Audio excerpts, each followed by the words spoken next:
Hey guys, little video going forward on preterism. Um, I don't think I'm going to continue on with the preterism thing until I see it through and it's finished. But I don't think I'll be interacting with the other side, as the other term that is brought up in these debates. Um, it's just, I don't know. I mean, when you look at the things, and looking back from my perspective on this, especially when dealing with the Trinity, the other side, were the same people used to leave comments to me about changing my name and telling me what to do. And I'm just not gonna get into that situation again anymore. But it does strike me as odd, when I was looking at the Trinity thing and I really started to go into the church fathers, I realized that they were anti-Semitic. I made a video about it. It's called The Church Fathers and Anti-Semitism, I think. It's still there. It's still up. And these same people now that are saying that the possibility of having a doctrine that's anti-Semitic that was possibly propelled by anti-Semitism won't even talk about it.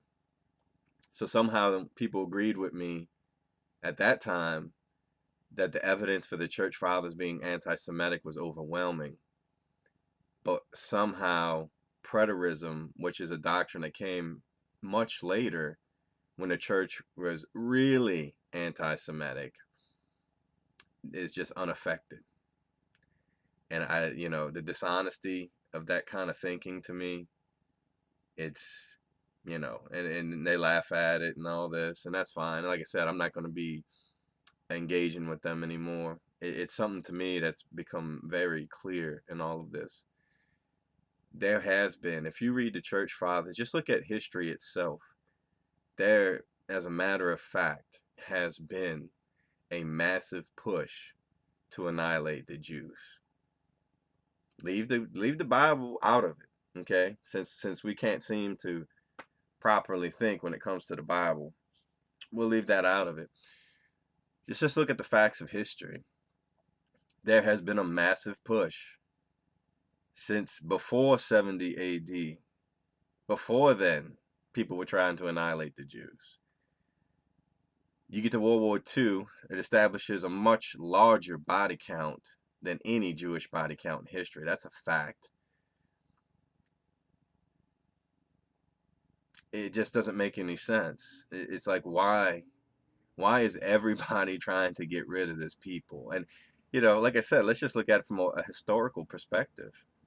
And and when I say anti-Semitism, like I said, to shrink that phrase down and make it a claim of baiting the water or individual assault, that's just being dishonest with what the actual claim is. The claim is that all these doctrines seem to be propelled by anti-Semitism. It's like they wouldn't get off the ground.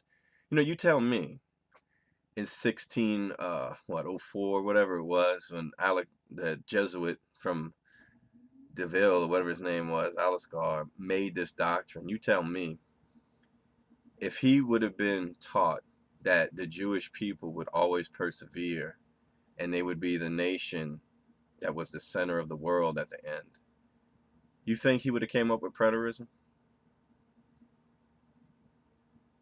If you do, yeah, damn lie. All right.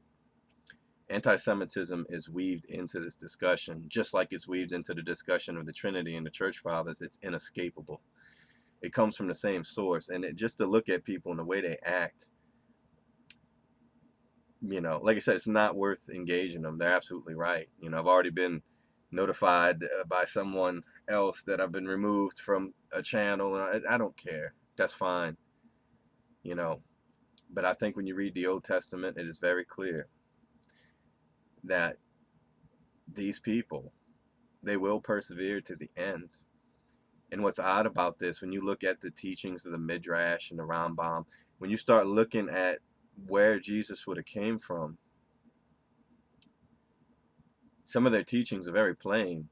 To deny physical Israel is to deny the world to come. In other words, you can't participate. To deny the physical resurrection in the world to come, you cannot participate.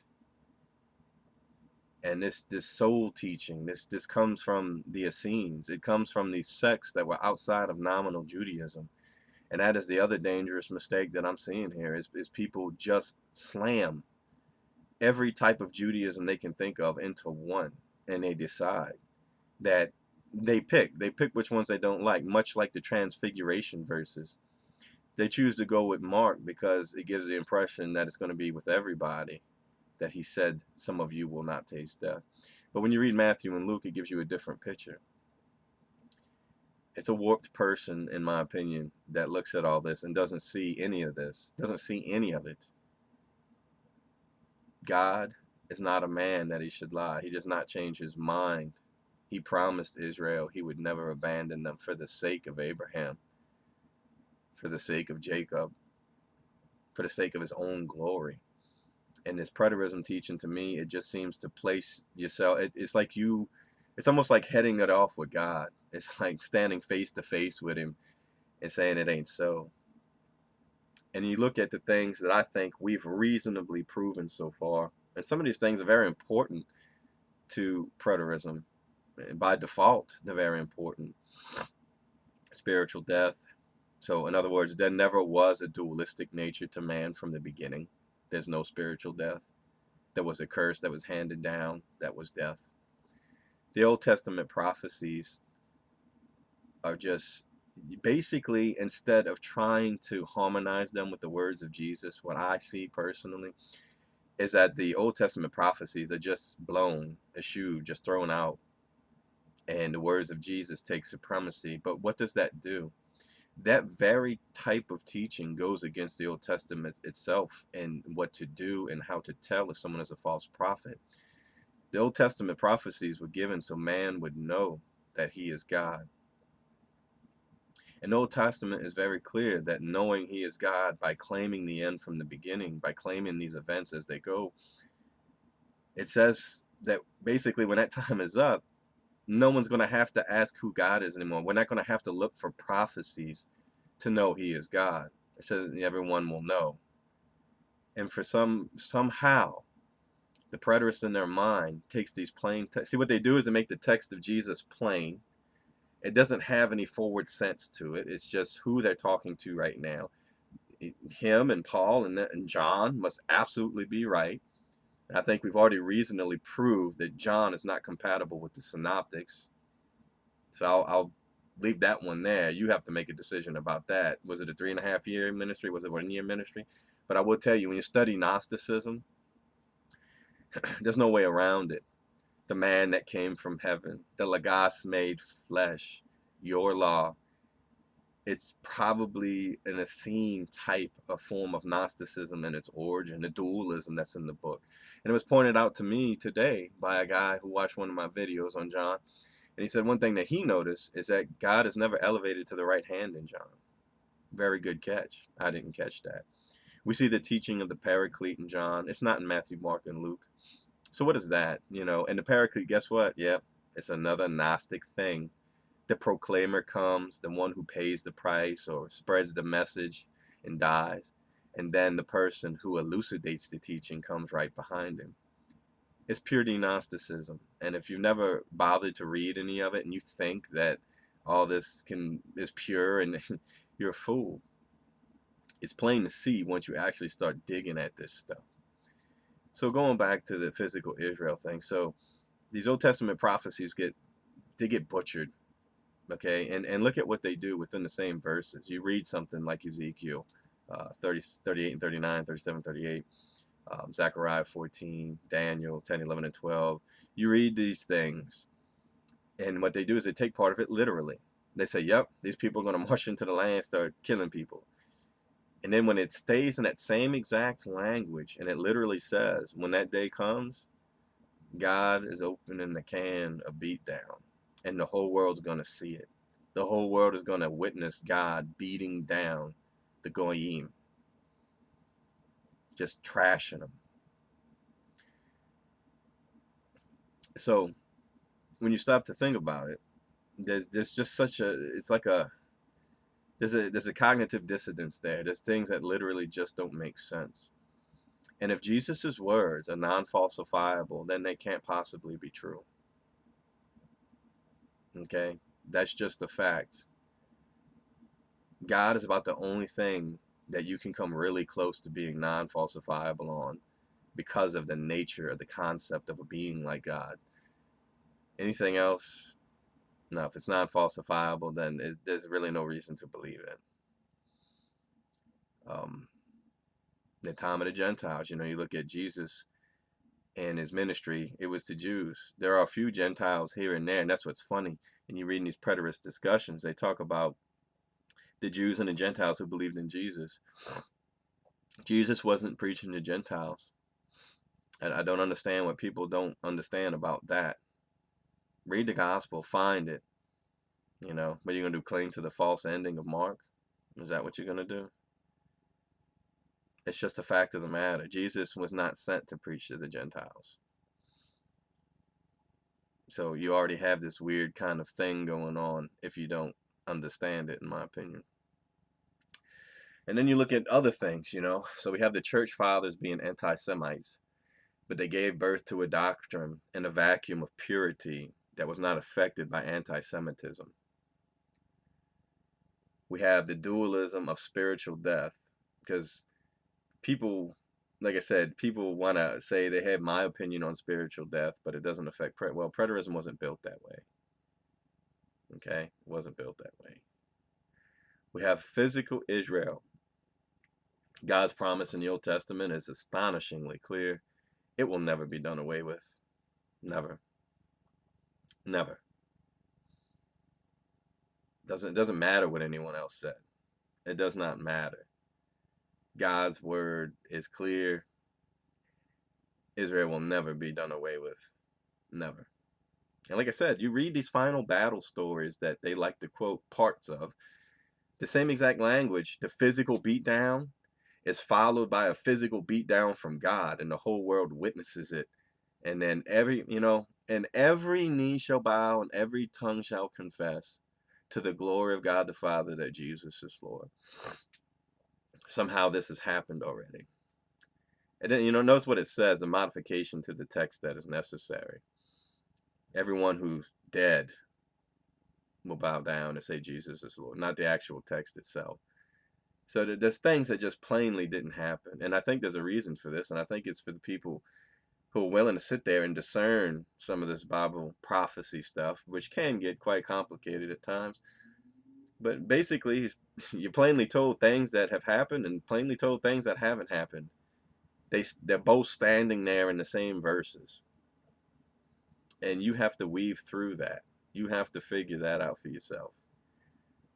And predominantly, as like I said, that I won't be dealing with them anymore, but they are cessationists.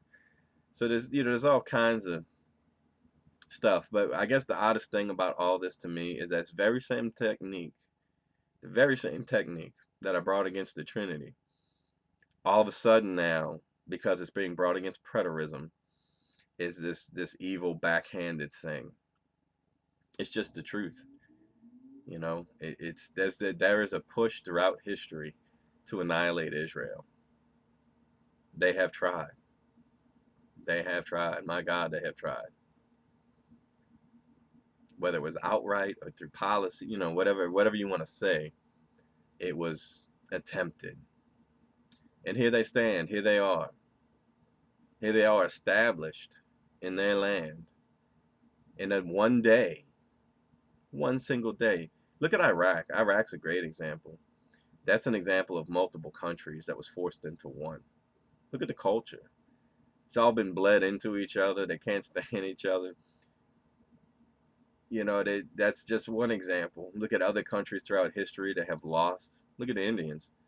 Their culture has been so perverted, and it's not what it used to be. They've lost beliefs and all this other stuff.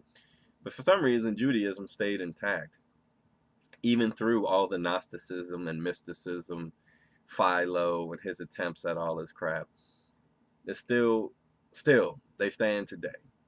And I would think anybody would have to have an airy feeling to say that, because you, for someone who doesn't believe Israel existed anymore after 70 AD, I think you would have to have serious questions about World War II and when they were restored to the land, because they displaced another people. And like I said, these were the same type of questions that I brought against Trinitarianism. It had a vein of anti-Semitism running through it. God killer. Where do you think that came from? God killer. You read Martin Luther. You read these guys. This all came from somewhere. And quite frankly, I think it was prophesied in the Old Testament. And I made a video about this. I'm sure many of you forgot about it. But the church thing, early on, the church fathers, it struck me as another persecution. It struck me as the same thing as in the Old Testament when a nation was brought against them. Same thing. After about the year, probably said 300 to 400, and you got to remember, even when you get into the dating of these books and everything, Christians were attending the synagogue.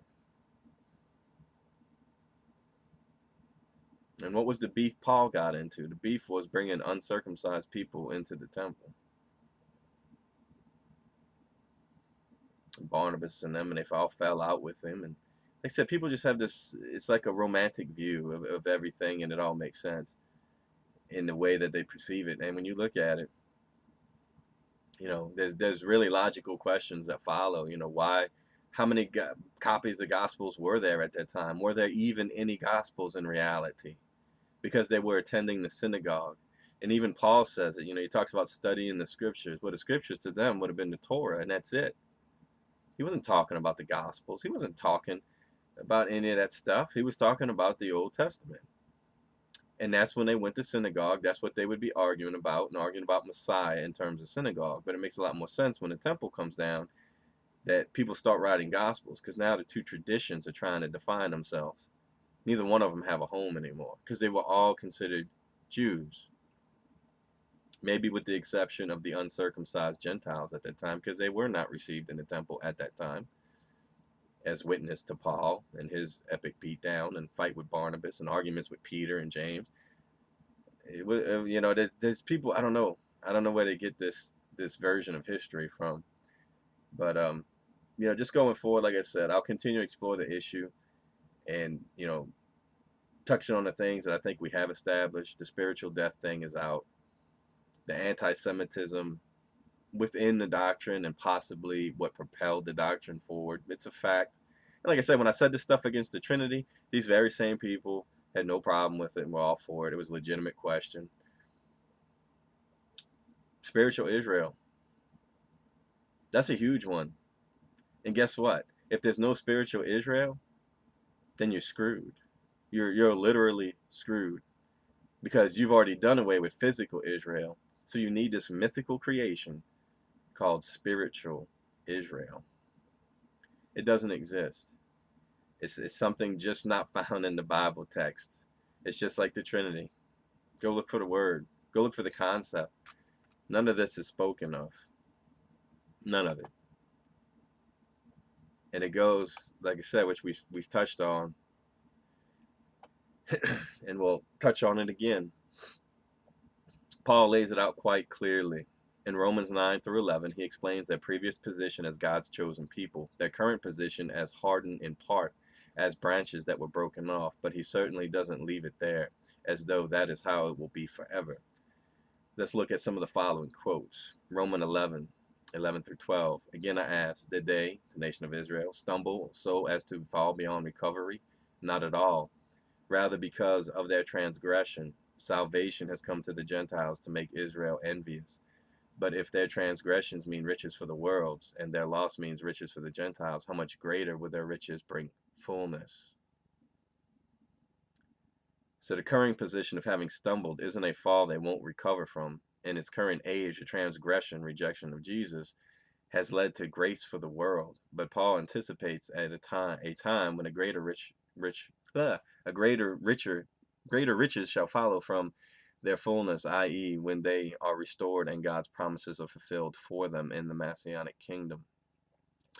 Romans 11:23, and if they, the nation of Israel, do not persist in unbelief, they will be grafted in, for God is able to graft them in again.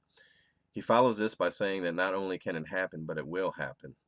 Paul didn't want us, the Gentiles, to become proud, thinking that Israel has been rejected forever. So he wrote Romans 11:25, I do not want you to be ignorant of this mystery, brothers, so that you may not be conceited. Israel has experienced a hardening in part, the full number of the Gentiles, until the full number of the Gentiles have come in. So Israel is currently hardening so Israel's current hardening is until the full number of the Gentiles that have to be saved.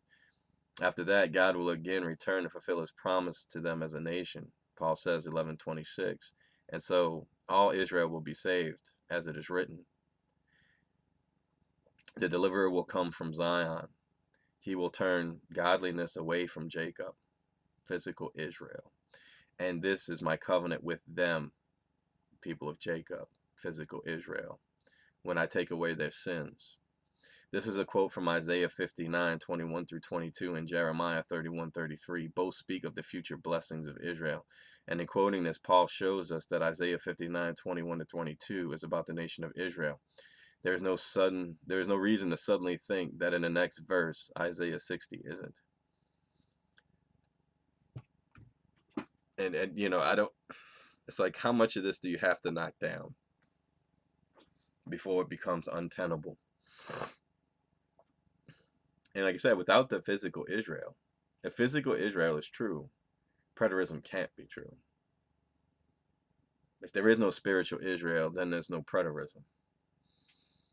And you can take a look at this, just follow that the apostasy, what you'll find in Ezekiel 36:16 through 18. The dispersion, you'll find in Ezekiel 36:19 through 21. The regathering in 36:24. And the blessing under the new covenant is 36:26 through 27. And then God will make his name known again amongst the nations through his kindness and fulfill the promises to the nation of Israel. 36 verses 23 and 36. And we're actually going to touch on that, so I won't put too much more time in there on this one anyway. But that's how it's going to be for me going forward. It's it's foolish. And like I said, these very same problems that came up with the Trinity are now not, they no longer apply because it's about preterism. It's comical. But going forward, like I said, I don't think I'll be taking anyone else's channels or anything into account. I'm just going to start dealing with the preterism questions, probably more from futurists than anything, and looking at those specific issues. I will work my way, like I said, to Matthew 24, because you can't just throw it up there. You have to build what the Old Testament establishes on this first, and we're going to visit all those passages in succession, culminating in Matthew 24, and that'll probably be just about the end of preterism for me anyway. If you take down their understanding of Matthew 24, there is no preterism. There's nothing left anyway. But really, to me, there's nothing left anyway, because to say anything different than physical Israel being restored is blasphemy to the Old Testament. Like I said, you're literally reading half of a passage and saying, yep, that's physical destruction. Oh no, that's not going to be physical salvation. And it's ridiculous. They're defining these prophecies in two different senses, sometimes within a sentence of each other. It's ridiculous. The language is plain. God will never abandon Israel. And there are many warnings against people who do abandon Israel. Many warnings. The people that hate or abandon Israel, they're enemies to God, according to the scripture. Just plain Old Testament scripture. To stand against Israel is to stand against God, period. How many times do we have to read it? If you want blessing from Israel, well, blessing from God, you bless Israel, right? And since it's really easy to prove there's no spiritual Israel. Like I said, just go find it. Then what are you left with?